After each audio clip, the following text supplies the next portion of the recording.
ভাবুন তো, একটা বিখ্যাত বাংলা কবিতা যেটা আমরা সবাই পড়েছি, তার ভেতরে যদি আজকের পৃথিবীর জন্য সবচেয়ে জরুরি একটা বার্তা লুকিয়ে থাকে। হ্যাঁ, ঠিকই শুনছেন।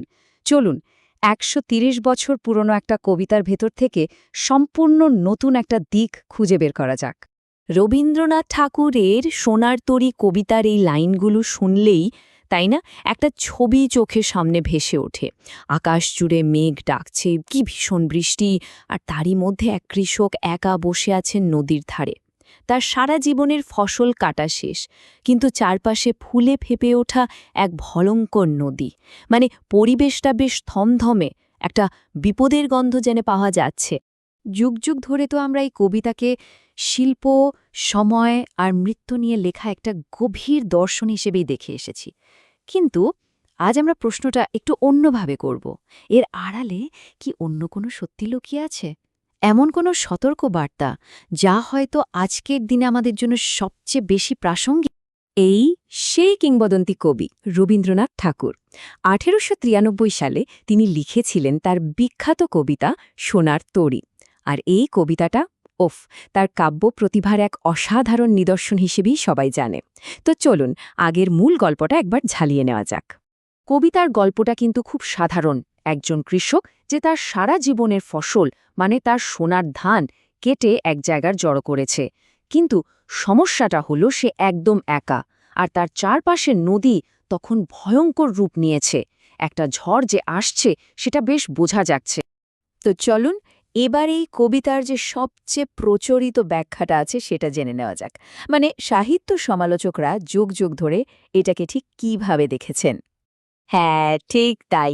চিরাচরিত ব্যাখ্যাটা কিন্তু বেশ দার্শনিক।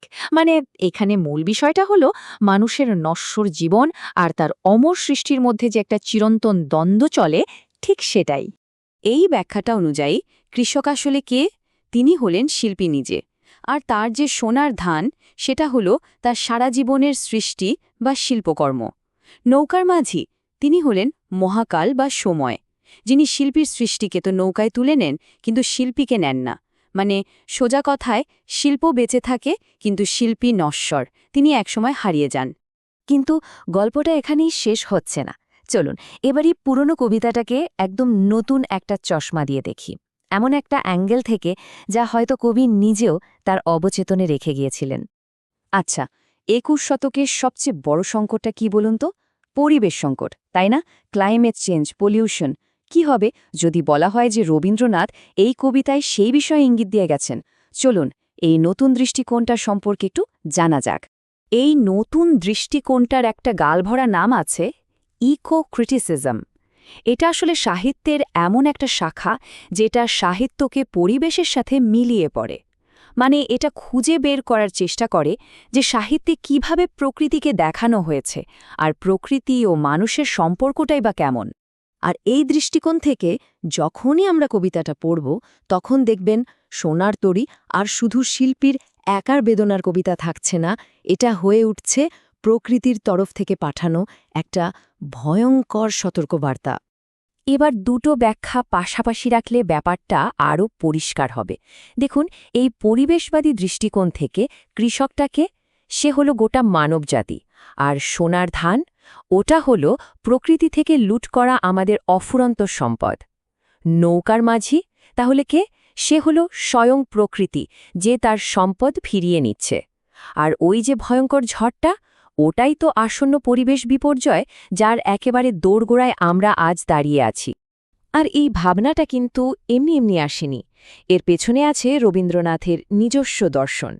তার সময়ে পশ্চিমের দেশগুলোই প্রকৃতিকে শুধুই মানুষের ব্যবহারের একটা জিনিস হিসেবে দেখা হতো।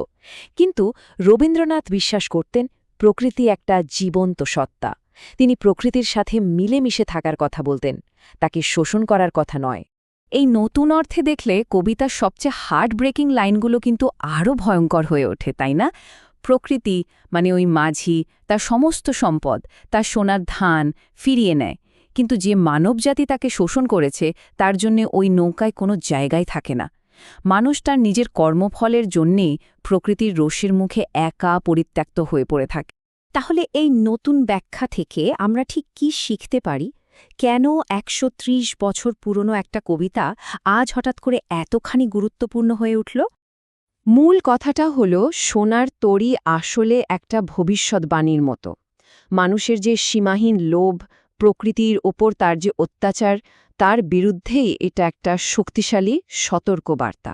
ভাবা যায় রবীন্দ্রনাথ যেন ১৩০ বছর আগেই আমাদের আজকের এই পরিবেশ সংকটটা দেখতে পেয়েছিলেন, আর তার কবিতায় সমাধানের ইঙ্গিতও দিয়ে গেছেন, প্রকৃতিকে শোষণ না করে তার সাথে মিলেমিশে থাকা।